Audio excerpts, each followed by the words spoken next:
Assalamualaikum warahmatullahi wabarakatuh. Assalamualaikum warahmatullahi wabarakatuh. Assalamualaikum warahmatullahi wabarakatuh. Assalamualaikum warahmatullahi wabarakatuh. Assalamualaikum warahmatullahi wabarakatuh. Nama saya Ahmad Fauzi Astrawinata. Saya Salsabila Fitri Sabrina. Saya Indri Andriani. Saya Tasya Amelia Mudina. Saya Kurniawan dari kelompok 4. Kami dari kelompok 4. Dari kelompok 4 Pada kesempatan kali ini izinkan kami membahas tentang pengertian delik pers dan juga sifat delik pers Jenis delik dan elemen pers. Tempat dan waktu delik pers. dan juga Norma dan sanksi delik pers.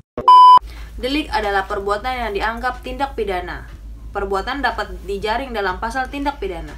Delik pers berarti peristiwa atau perbuatan orang-orang pers yang dapat diancam atau patut diduga melanggar pasal hukum pidana. Perbuatan tersebut akibat dari aktivis jurnalistik yang dilakukannya, bukan akibat dari seluruh kegiatan hidupnya. Sebagai warga negara, orang-orang pers antara lain adalah jurnalistik, wartawan, redaktur, editor, pemilik atau penerbit pers, baik secara perorangan atau secara individu. Lalu, menurut salah satu ahli yaitu Anwar, delik adalah peristiwa atau perbuatan yang melanggar undang-undang. Kemudian, sifat delik pers adalah terbagi menjadi dua, yaitu delik aduan dan juga delik biasa. Delik aduan berarti kasus pers baru muncul bila ada pihak yang mengadukan pada pihak tertentu atau pihak kepolisian akibat suatu pemberitaan pers. Sedangkan delik biasa berarti kasus pers itu muncul dengan sendirinya tanpa didahului dengan munculnya pengaduan dari pihak merasa dirugikan akibat pemberitaan pers, terutama berkaitan dengan kelembagaan presiden. Dalam KUHP dikenal dua jenis delik, yaitu satu, kejahatan dalam kurung misdrijven dan pelanggaran dalam kurung overtredingen. Atau di Belanda kejahatan dapat diartikan sebagai rechtdelikten dalam kurung pelanggaran hukum. Yang kedua, pelanggaran dalam kurung overtredingen, atau di Belanda pelanggaran diartikan sebagai wetsdelikten dalam kurung tindak pidana. Di sini lanjut kita ke elemen delik pers. Delik memiliki dua elemen dasar. Pertama, bagian yang objektif menunjuk delik terdiri atas perbuatan dan akibat yang merupakan kejadian yang bertentangan dengan hukum positif sebagai anasir yang melawan hukum dalam kurung onrechtmatig yang dapat diancam dengan pidana. Yang kedua, bagian yang subjektif merupakan anasir kesalahan dari delik. Tempat terjadi delik pers. Pesan yang dibawa teknologi komunikasi mendidik pemakaiannya untuk melakukan demasififikasi, menyesuaikan diri, dan meningkatkan interaksi, menurut Roger dalam Abror.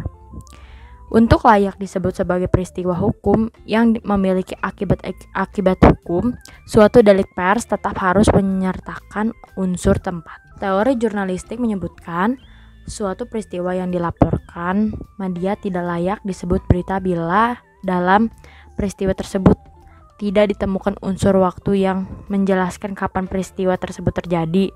Berita seperti itu termasuk kategori cacat teknis dan tidak layak untuk dimuat, diudarakan, atau ditayangkan. Tetapi peristiwa ini tidak otomatis masuk dalam kategori delik pers. Peristiwa ini disebut masuk dalam kategori delik pers setelah media mempublikasikannya kepada masyarakat luas. Apa saja norma dalam hukum dan etika pers? Ternyata banyak, sebanyak ketentuan yang tercantum dalam perundang-undangan tentang pers. Ketentuan ini bisa disimak antara lain dalam KUHP Pidana, Undang-Undang Nomor 40 Tahun 1999 tentang pers, Kode Etik Jurnalistik Wartawan Indonesia, Kode Praktik Media Pers, Kode Etik Bisnis Pers, dan Standar Perilaku dan Pedoman Penyiaran Indonesia atau SPPI.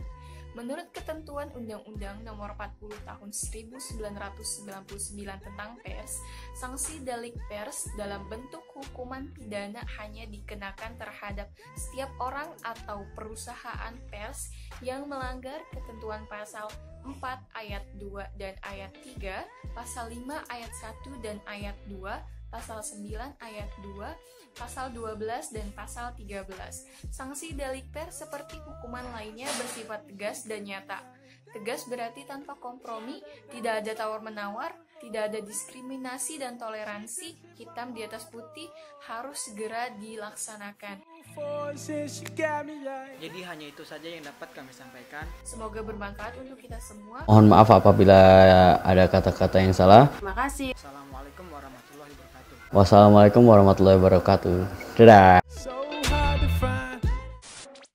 Dan jika ada pertanyaan yang ingin ditanyakan, bisa langsung ditanyakan kepada kelompok kami.